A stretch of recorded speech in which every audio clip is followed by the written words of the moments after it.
اس طرح یہ میں بتا دوں بینیفٹ آف ڈاؤٹ فوج کو ہی ملنا چاہیے، اس لیے کہ فوج کا فرض ہے کہ بھائی ایسے چھوڑ دیں گے تو سارے مر جائیں گے بیچارے بے گناہ لوگ، تو آپ فوج کو. اور دوسری بات یہ کہ فوج سے اتنی نفرت اچھی بات نہیں ہے کہ آپ کہتے ہیں کہ ان کے فوڈ بھی نہیں لو، یہ بھی نہیں لو، وہ بھی نہیں لو.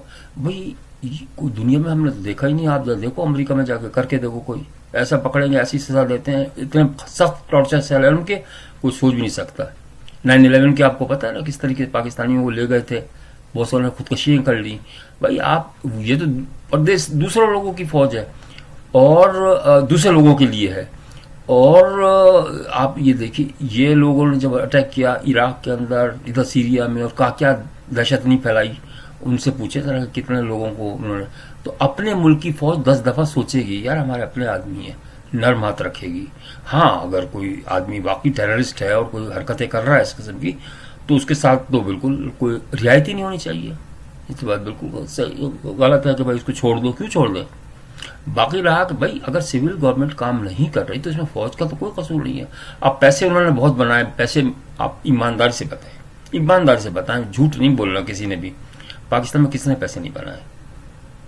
میں نے ان لوگوں کو بھی دیکھا جو ہر وقت نماز اور اتنی بڑی بڑی داڑھی اور ہاتھ میں تسبیح اور یہ وہ رشوت کے بغیر کام ہی نہیں کرتے تھے.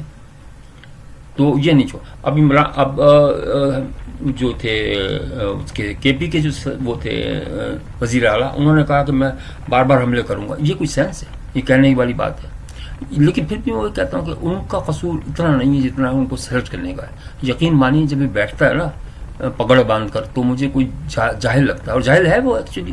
اب وہ کہہ رہا ہے میں موت غزنوی کی طرح میں حملے کروں گا 7 یا 17 اور قبضہ کر لوں گا. یعنی مطلب سینس نہیں کوئی بنتا نا.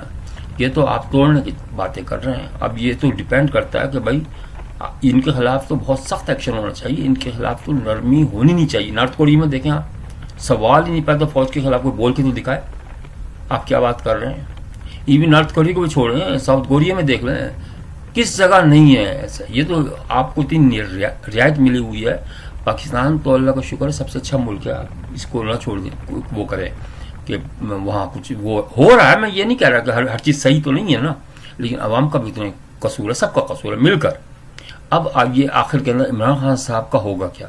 عمران خان صاحب نے جو سول نافرمانی کی تحریک شروع کی ہے نا 14 تاریخ کو، تو اس کا انجام بہت برا بھیانک نکلے گا. یہ میں آپ کو ابھی سے بتا دوں. جو میں آپ کو پیشن گوئی کر رہا تھا نا، پریڈکٹ کر رہا تھا، وہ اس لیے کہ انہوں نے جس کو ایک بالکل بیکار آدمی کو آپ صدارت کی کرسی پہ دے دیں اور اس کو اتار دیں تو وہ کبھی بھی نہیں چاہے گا اتارنا، کبھی بھی نہیں چاہے گا. خواب بھی دیکھے گا، پاگل ہو جائے گا کہ یار مجھے دوبارہ بنا دو صدر. تو حالانکہ یقین مانیے 4 سال تو اس کو دے دیے تھے نا. اگر تھوڑے سے کام کر لیتا، اس کی اپنی حرکتوں کو جیسے نکلا نا، کسی نے تو نہیں نکالا. اگر اس کے پاس وہ بھی تھے، اسٹاف بھی، یہاں کے لوگ تو آپ کو پتہ ہی پاکستان کے چڑھتے سورج کی پوجا کرتے ہیں. تو اگر وہ 5 سال پورے کر لیتا، دوبارہ الیکشن ہو جاتے، اس میں جیت جاتا اور آ جاتا 5 سال کے لیے، اس کے بعد جو مرضی کرتا. لیکن بس حوث ہوتی ہے، جلد بازی ہوتی ہے کہ اس نے دیکھو یونیورسٹی کے اندر اتنا پیسہ خواب خواہ کے اندر اپنے پرانا کا. وہ بات صحیح کہہ رہے ہیں فیصل واڈر صاحب کے بھائی اس نے تو کچھ بھی نہیں کمایا. اس کی جو بشرا بیوی ہے نا، اس نے، ہاں یہ بات میں مانتا ہوں کہ عورتیں ہوتی ہیں لالچی، اور یہ لالچی نہیں ہے. ویسے میں دیکھو آنیسٹلی آدمی ذکر کرے کہ یہ لالچی نہیں، بیوقوف ہے. اس نے اب پھر وہ وجہ آتی کہ اس کو سلیکٹ کیوں کیا پنجاب کے وزیر اعلیٰ کو، بزدار کو، بشرا بیوی کے کہنے پہ. بشرا بیوی نے کس کے کہنے پہ کہا؟ وہ گوگی کے کہنے پہ کہا. تو اب لیکن الٹیمیٹلی تو آپ کا وزیر اعظم اس کا ہی ہے نا قصور، عمران خان کا، کہ بھائی اس نے کیوں لگایا ایسے آدمی کو، مجھے بتا دیں. اس سے تو بہتر تھا یار شہباز شریف جیسے ہی کوئی دوسرا ڈھونڈ کے لے آتے، کچھ تو بولنے والا تو ہوتا نا. اس کے اچھے ترین وغیرہ اچھے لوگ بیچارے. اب ظاہر ہے اب اس کو لگا دیا شیخ رشید جیسے آدمی کو، نکمے کو، تو اس کا نتیجہ بہت برا نکلے گا نا آپ کے لیے.